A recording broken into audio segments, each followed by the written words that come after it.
نوجوان لڑکا ہے جس کا نام ابو کرصافہ ہے، بکریاں چراتا ہے اور اپنی خالہ کے ہاں قیام پذیر ہے۔ تو ایک دن اس نے حضور کو دیکھ لیا، اور خوش قسمتی کہ حضور نے بھی اسے دیکھ لیا۔ تیری پہلی نظر کا وار توبہ، دل اب تک دعائیں دے رہا ہے۔ تو اب اس کو سب بکریاں بھول گئیں، وہ بکریاں لاتا ہے اور چراگاہ میں چھوڑتا ہے اور آ کے حضور کی مجلس میں بیٹھ جاتا ہے۔ ایک دن خالہ کو پتہ چل گیا کہ یہ تو سارا دن وہاں بیٹھا رہتا ہے، تو اس نے سختی سے منع کر دیا کہ تم وہاں نہیں جاؤ گے۔ اب ایک دن تو کاٹا، 2 دن کاٹے، لیکن برداشت نہیں ہوتا۔ آ کے اپنی ماں کو اور خالہ کو بٹھا کے ابو کرصافہ کہنے لگے، نوجوان لڑکا ہے، کہ میں تمہاری بات مان لیتا ہوں، نہیں جاؤں گا، لیکن ایک بات تو میری مان لو۔ انہوں نے کہا کیا؟ کہا ایک بار تم میرے ساتھ چلو تو صحیح، اس کے بعد اگر تم نے روکا تو رک جاؤں گا، ایک بار تم نے میرے ساتھ جانا ہے۔ انہوں نے کہا ٹھیک ہے، ہم چلے جاتے ہیں۔ حامی بھر لی، خیال تھا کہ ٹھیک ہے اس کی کہنے پہ ہو آتے ہیں، اور اس کے بعد جو ہے وہ اس کو پھر زور بھی دینا پڑے گا، اس کی شرط پوری ہو جائے گی۔ اب ابو کرصافہ اپنی ماں کو، اپنی خالہ کو لے کر حضور کی دہلیز پہ پہنچا۔ کچھ دیر بیٹھے اور واپس چلے تو اسے بے چینی تھی کہ اب یہ کیا بولتے ہیں، چونکہ اس کا مستقبل بھی اس پہ لگا ہوا تھا۔ اب اس کے دل کی دھڑکنیں تھم رہی ہیں کہ پتہ نہیں میری ماں کیا بولتی ہے، میری خالہ کیا بولتی ہے۔ تو ابو کرصافہ کی خالہ نے بول کے کہا ما رأینا مثل ھذا الرجل، زندگی میں ایسا سونا بندہ دیکھا ہی نہیں۔ لکھاں لوگ آئے زمانے تے، محبوب خدا جیا کوئی نہیں۔ لکھاں لوگ آئے زمانے تے، محبوب خدا جیا کوئی نہیں۔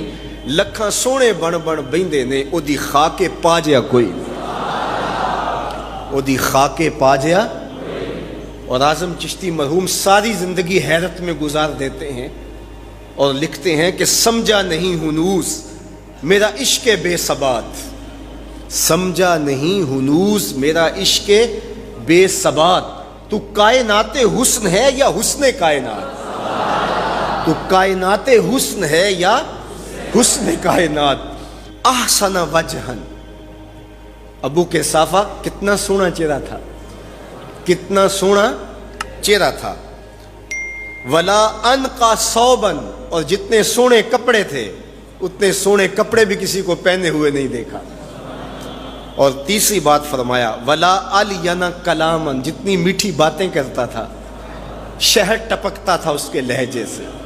اللہ اکبر، اس کے لہجے سے شہد ٹپکتا تھا۔ تینو سینے دی میں ٹھنڈ آکھاں، شہد گلاب تے کھنڈ آکھاں، تینو نبیاں دا میں لاڑا آکھاں، تیرے ہجر دے وچ میں ہاڑا آکھاں۔ تو کہا ابو کرصافہ آج کے بعد ہم تجھے نہیں روکیں گے، سویرے آیا کر، شام آیا کر، دوپہر آیا کر، تو جی بھر کے محمد کے چہرے کو دیکھا۔ مکھ چند بدر شاہ، متھے چمک دی لاٹ نورانی، کالی زلف تے اکھ، مخمور اکھیں ہن مد بھریاں، دو ابرو کوس مثال دسن، دو ابرو کوس جیتی نوک مجا دے تیر چھٹن، لباں سرخ آنکھاں کے لال یمن، چٹے دند موتی دیاں ہن کریاں۔ سبحان اللہ ما اجمل کا، ما احسن کا، ما اکمل کا، کتھے مہر علی کتھے تیری ثنا، مشتاق اکھیں کتھے جا لگے۔ اللہ اکبر۔ ابو کرصافہ کی خالہ پہلے تو وہ کہتی تھی جاتا کیوں ہے، اب اس کی اپنی کہانی۔ سودا لینے کے لیے بازار گئے، ہاتھ اس کے بکے جس کے خریدار گئے۔ اللہ اکبر۔ کہا کہ اتنا سونا کلام کرنے والا بھی میں نے آج تک نہیں دیکھا۔ پھر کہا ابو کرصافہ کیا کہوں، لگتا تھا اس کے چہرے میں سورج گھوم رہا ہے، ایسا حسین تھا، ایسا سونا تھا۔